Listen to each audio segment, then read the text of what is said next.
Hey guys, in this video we're going to take a look at how to work inside of CMYK mode in Krita. Now I've got an image open in Krita, and as you can see we are working in CMYK alpha 16-bit mode. I'm going to show you how I got there from RGB mode.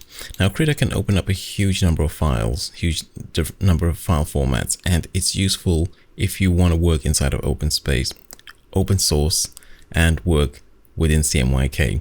I'm going to undo the change that took us to CMYK and we're going to redo it.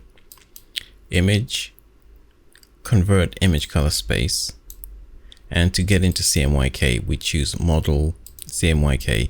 You can choose 8, 16, 32-bit, and I'm just going to choose the setting that gives the most noticeable result. Now people sometimes wonder which you should go for, perceptual, relative.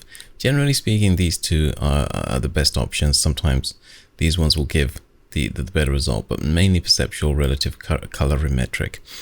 It's about what kind of results you get. You'll get different results sometimes, and sometimes you can eyeball the changes and determine which one actually works best for your needs.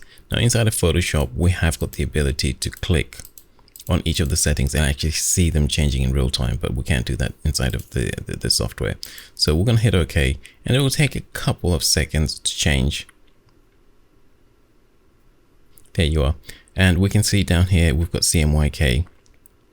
So it's a little bit slower than Cyan in terms of how quickly it changes the image, which is one of the reasons I didn't mention it as a viewer in as a CMYK viewer in the last video that I did. But you can see we can now continue to work if we want to inside of CMYK.